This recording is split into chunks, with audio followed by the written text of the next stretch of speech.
Estava conversando aqui com a Lisiara, da Eureka Brinquedos Criativos, que está estreando hoje um quadro novo. A gente vai acompanhar a vinheta agora do Crescer Bem.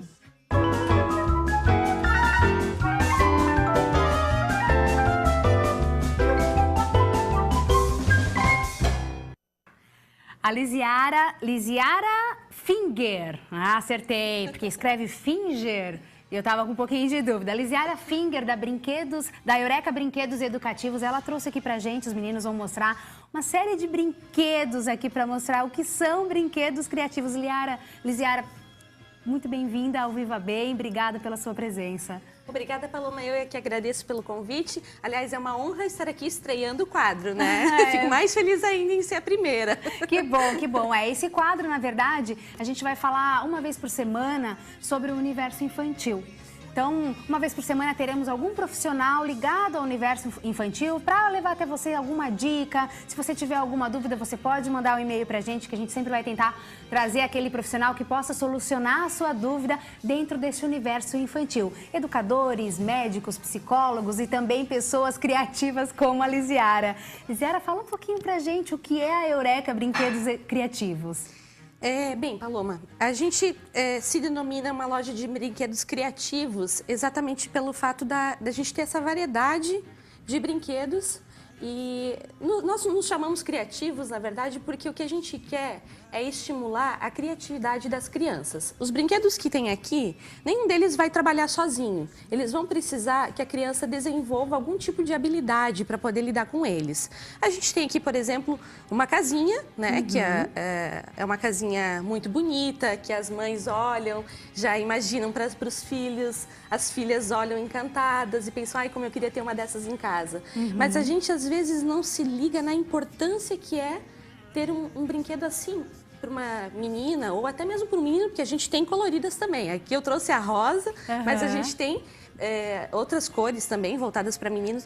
Mas é muito importante que a criança vivencie na brincadeira tudo aquilo que ela vai mais tarde colocar em prática na fase adulta, né? Então, através da brincadeira é que a criança vai associar essas coisas, é que ela vai desenvolver as habilidades que ela vai usar mais tarde. Entendi. Então, na verdade, a criança tendo uma casinha dessa, ela já vai vivenciar o que é um lar, os cômodos, onde dorme o papai, onde dorme a mamãe, onde é o meu espaço com as minhas coisas, onde é o local das minhas higienes. Exatamente, ela é muito importante para tudo isso e muito mais, até para ela aprender, para ela entender muitas vezes o que é o papel de uma mãe, o papel de um pai, quando a mãe e o pai falam com ela, quando dão alguma ordem. O fato dela obedecer ou não, né? Isso também. Enfim, eu trouxe aqui uma variedade enorme de brinquedos, a partir de 0 anos de idade até alguns aqui que tem crianças grandes que gostam de brincar, até 99 anos a gente costuma dizer, que são desafios que vão trabalhar raciocínio, lógica, paciência, né? Coisas que muitas vezes, eu não sei quanto a você, Paloma, mas eu, por exemplo, na minha escola, eu não tive aula de lógica. Não, né? Também não. E muitas vezes a gente precisa disso, às vezes até para um concurso, alguma coisa assim, e chega naquela hora a gente, poxa, e agora? O que eu tenho que fazer, né? Como é que é? Como eu tenho que agir? Como é que eu vou responder esse problema? Verdade. E aí a gente trava nessa hora. E aqui são brinquedos que já vão começar a desenvolver a criança desde cedo, a trabalhar problemas de lógica, né? Enfim, entre outras questões e outras habilidades também. Perfeito. E a gente, brinquedos criativos também acabam envolvendo brinquedos educativos e pedagógicos, né? Exato. Isso é uma dúvida que geralmente o público tem. Qual a diferença que existe entre o brinquedo educativo e o brinquedo pedagógico? Bem, o brinquedo pedagógico é aquele brinquedo que vai ser utilizado pelo professor em sala de aula, né? Um brinquedo que vai ser basicamente utilizado na sala de aula mesmo. Já o brinquedo educativo é qualquer brinquedo que vá desenvolver alguma habilidade na criança que ela vai utilizar em casa mesmo, né? A casinha, por exemplo, é um brinquedo educativo, né? Enfim, eu trouxe até outros exemplos aqui. Este aqui, por exemplo, é um brinquedo que a gente trabalha toy art, né? Toy art, o que seria? Seria a arte de você fabricar o seu próprio brinquedo, né? Então aqui nós temos um robozinho todo feito de madeira e a opção dos giz de cera, como poderia ser a tinta também, entre outras opções, para a criança colorir o brinquedo e fabricá-lo da maneira que ela achar melhor, né?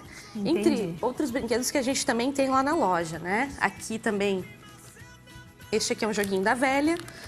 Com os bichinhos. De bichinhos, Pra que a pintar. criança vai pintar de acordo com a sua imaginação. Vai personalizar o seu Exatamente, brinquedo. vai personalizar. Enfim, sempre vai ter que trabalhar um pouquinho mais do que receber aquele brinquedo pronto, né? É verdade. Eu percebo que a maioria dos seus brinquedos, ou grande parte dele, é de madeira, né? E, na verdade, são brinquedos de madeira, a gente pensa na geração dos nossos pais, brincaram com Avós. madeira, avós, para os meus filhos, bisavós, né? Exatamente. Porque hoje a gente está na geração Z, que a gente estava conversando aqui, que é uma geração que está totalmente eletrônica. Sim. Né? Então, como seduzir essas crianças com brinquedos assim? Olha, na verdade, Paloma, aí existe dois lados, né, da moeda. Nós temos os brinquedos artesanais, que é o que a loja foca bastante, foca muito, mas também nós temos a linha de robótica. Porque nós não podemos esquecer, como você falou, que a gente está falando de uma geração diferente da nossa, diferente da geração dos nossos pais, enfim. Geração Z, o que é? São crianças muito rápidas, que elas já nascem muito ligadas a eletrônicos. Parece que nasce sabendo, né? Sim, Com chip eles não diferenciado. usam manual. Não usam. Pessoas que, por exemplo, estão entrando na fase já de procurar emprego ou trabalhar, a gente percebe que eles não duram mais que 3 meses no emprego, eles querem que as sempre coisas na aconteçam ânsia de uma novidade, de um desafio maior. Um desafio, né? E, claro, não que isso seja generalizado, né? Mas isso é uma coisa normal para a fase em que eles estão agora, que são adolescentes, entrando na fase de adultos, né? Sim. Não usam manual, né?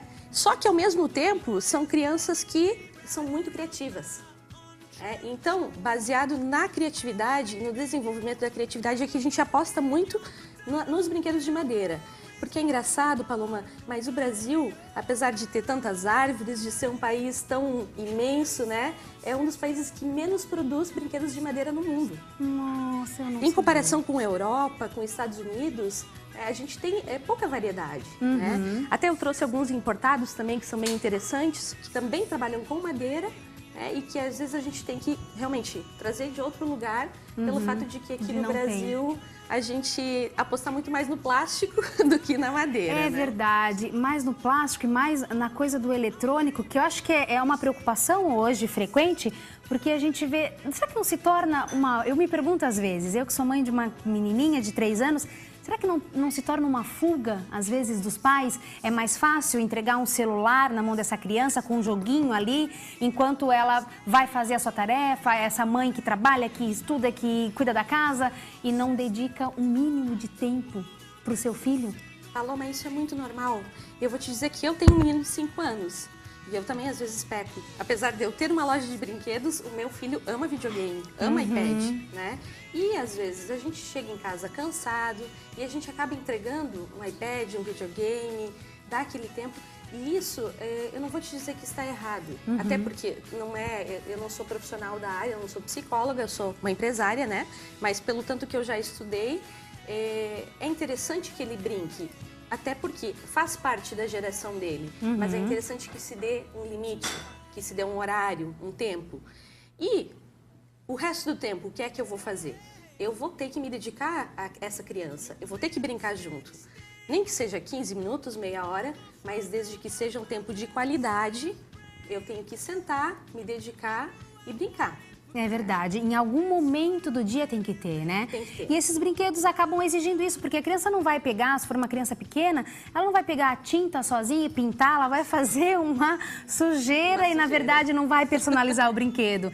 Ela precisa de uma atenção de um adulto, né? Diferente do joguinho que ela vai lá sozinha, joga, ele já é bem lúdico, né? Esses jogos já são realmente para entreter a criança ali, fixar o olhinho dela naquela tela. Nós temos jogos eletrônicos educativos. Existe isso, Sim. né? E é muito importante que se passe isso e que realmente se ensine isso para as crianças. Agora, tem que haver um limite.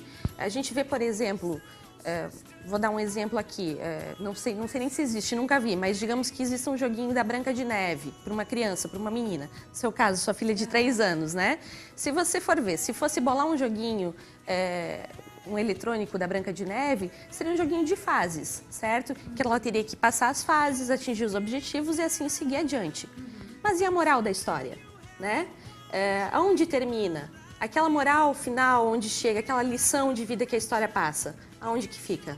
Então, é importante, o joguinho é muito importante, só que é importante também a história, a moral, aquela coisa de se passar o conceito final da história, por que é que aconteceu isso, qual foi o castigo que a bruxa levou por ter sido tão malvada, né? Então, são coisas que isso só vai acontecer se os pais trabalharem. Exatamente. Né? A escola, claro, tem uma participação muito grande, mas a educação que vem de casa também é essencial, não é? É verdade. Nada pode ser demais, né? Exato. Tem que ser dividido, tem que ter uma dosagem, na verdade, né? Porque a criança, ela precisa de acompanhamento, ela precisa dividir, aprender a dividir.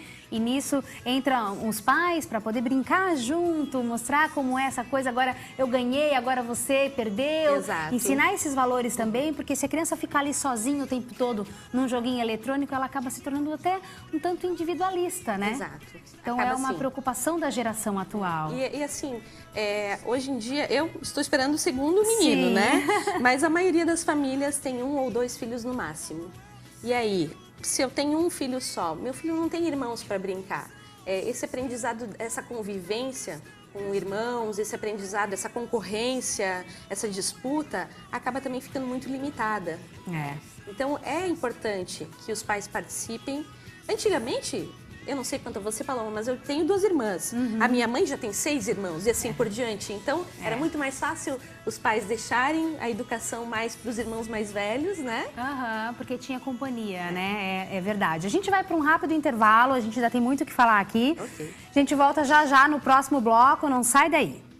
The smell of you